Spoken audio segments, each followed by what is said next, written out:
Portanto, vivemos numa sociedade que está cada vez mais marcada com grandes desigualdades, por exemplo, de nível salarial.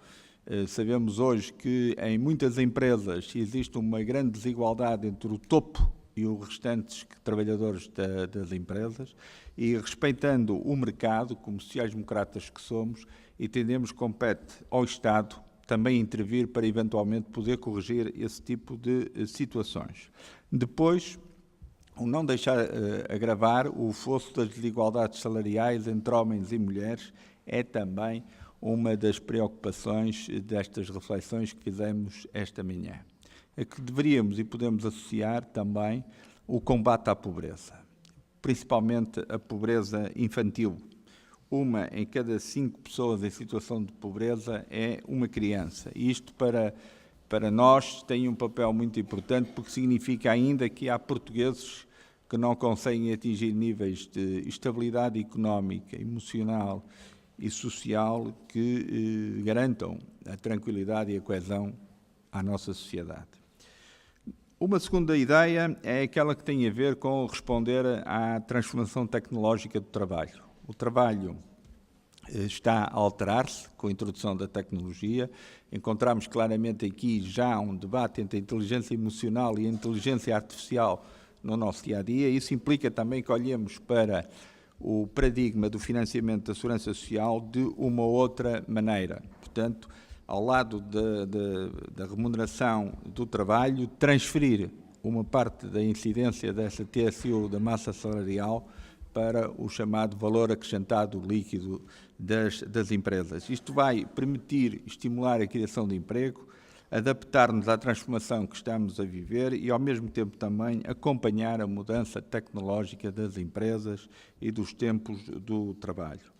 A terceira ideia, talvez aquela que mais toca a muitos de nós, tem a ver com o envelhecimento. As alterações demográficas preocupam claramente hoje todos nós, portanto, o consequente envelhecimento da nossa sociedade, a alteração do conceito de família, a solidão de muitos dos idosos, implicam uma reflexão sobre o modelo de como a sociedade e o Estado vão aqui partilhar responsabilidades. Precisamos de retardar a institucionalização dos idosos, precisamos de melhorar o papel do serviço de apoio domiciliário, juntando muitas das tarefas que são feitas de higiene, de limpeza e de alimentação, com tarefas de apoio na área da saúde e o fomento também aqui das novas tecnologias. Para isso é importante não esquecermos as dificuldades que o aumento dos cidadãos com demências trazem para este problema, o que implica olhar para o papel dos cuidadores informais, para o papel que a formação aqui é necessária e valorizar também a ocupação dos tempos livres. Finalmente, duas notas muito ligadas também com esta questão do envelhecimento têm a ver com novos conceitos de habitação. O co-housing, por exemplo, poderá ser uma nova forma alternativa à institucionalização em lares idosos e também a necessária articulação orgânica entre o Ministério da Saúde e o Ministério da Segurança Social. Há aqui claramente uma área onde os idosos, os mais velhos, ficam entregues uns dias da semana ao Ministério da Saúde e noutros dias ao Ministério da Segurança Social, e entendemos que esta articulação orgânica entre os dois ministérios, seja de que modo venha a ser feita, é necessária ser pensada neste momento. Muito obrigado.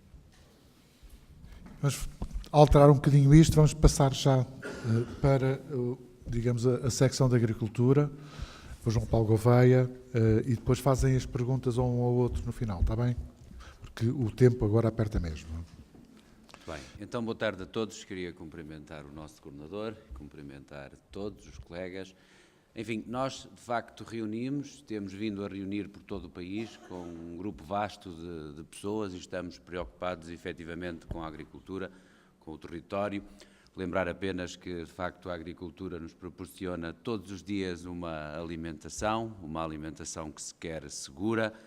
A ocupação do próprio território é também este um papel, a própria coesão territorial. O ambiente e o ecossistema estão também, em parte, assegurados pela agricultura e, naturalmente, a balança alimentar e aquilo que tem que ver com a dependência maior ou menor do exterior para podermos comer. E, portanto, nós temos aqui várias áreas de preocupação, áreas de preocupação fundamentais. Nós elencamos duas áreas, dois pensamentos que têm que ver, sobretudo, o primeiro tem que ver com os jovens agricultores e um segundo que tem que ver com a floresta. E, portanto, dizer que Portugal é desde logo um país em que a idade média do agricultor são 65 anos e, portanto, é desde logo aqui uma preocupação primeira e fundamental que nós consigamos, de facto, baixar a idade média do agricultor, até porque apenas 4% dos agricultores têm idade inferior a 40 anos. E este número tem vindo a aumentar nos últimos tempos e, portanto, daí esta nossa preocupação com a falta, muitas vezes, de alocação de fundos comunitários no investimento em jovens agricultores. E, portanto, nós não compreendemos como é que, à data,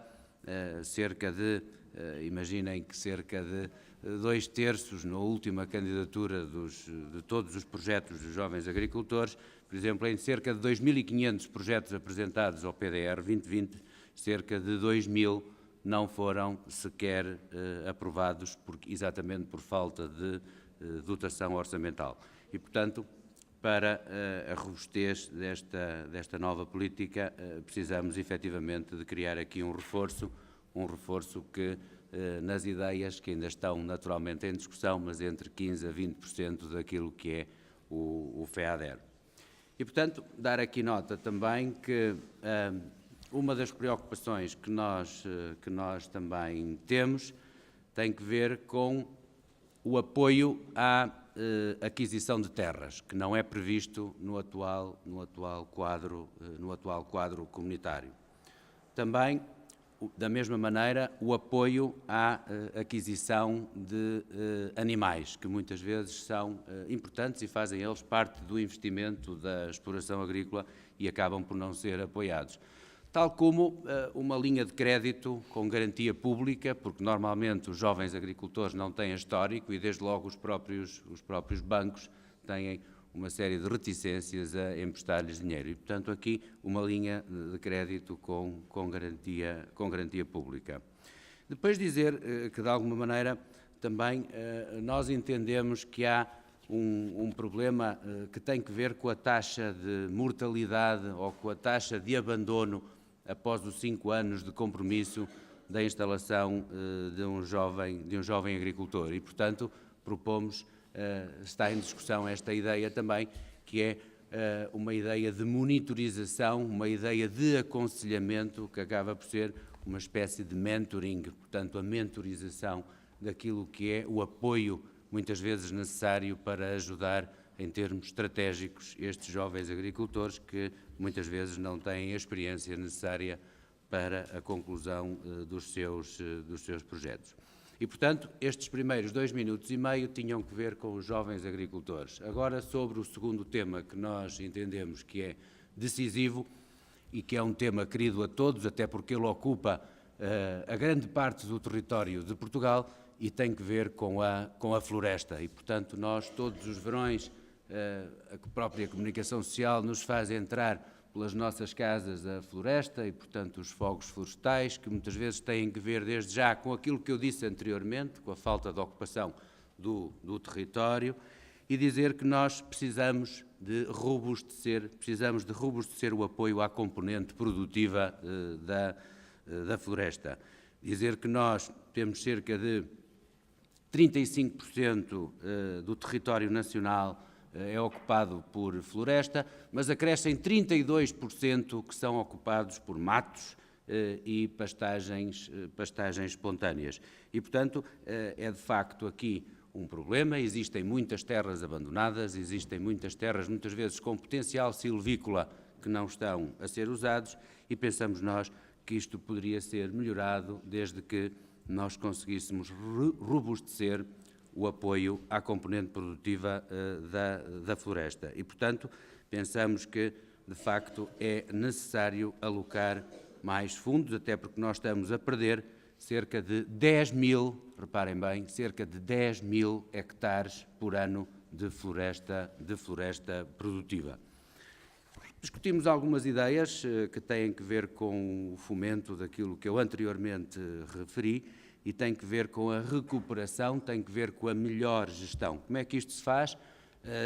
Enfim, umas ideias que temos em discussão também têm que ver com, como eu dizia há pouco, o fomento do investimento produtivo, aumentando naturalmente a dotação para o apoio nas novas florestações.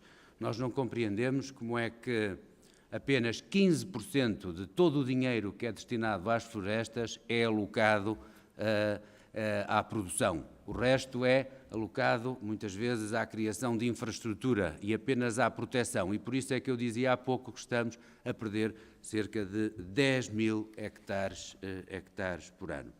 E, portanto, dizer que, de facto, o próprio fundo, existe o Fundo Florestal Permanente, que ele tem que ser orientado para medidas de apoio à floresta. E nós dizemos até floresta privada, porque a floresta, apenas 2% da floresta do país é representada pelo público e, portanto, 80 e poucos % é dos privados e existe ali a diferença é dos baldios, que acabam por ser também eles privados.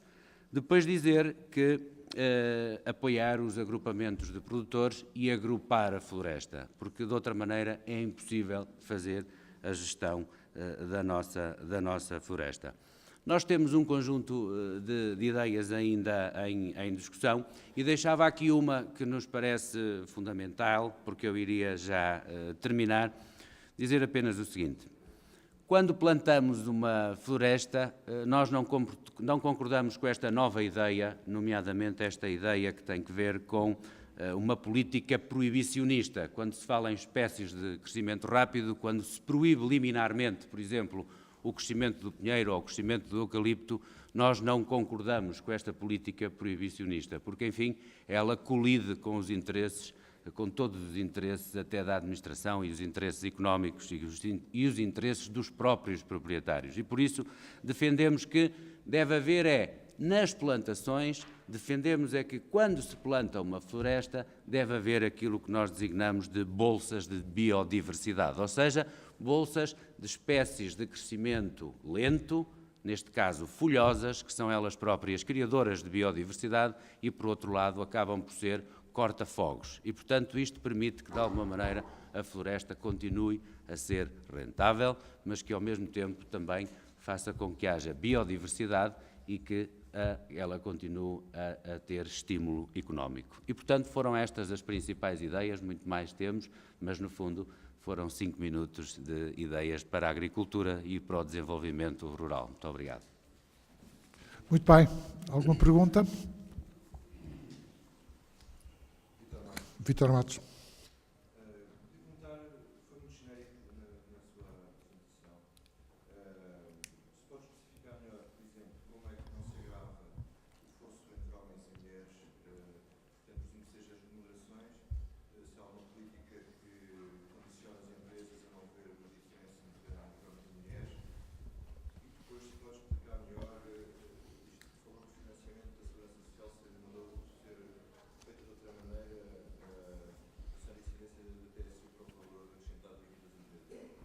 Bom, a primeira questão tem a ver com, nós sabemos hoje claramente que, enquanto na Europa baixou cerca de 0,6% a diferença salarial entre homens e mulheres, em Portugal aumentou 0,4%. E, portanto, aqui a intenção é, pelo menos, criar condições, do ponto de vista político, eventualmente legislativo, para que exista uma maior paridade nesse domínio e uma maior aproximação entre homens e mulheres, para que, no fundo, estamos a falar de trabalho e que não há diferenças nesse trabalho. Sobre a questão de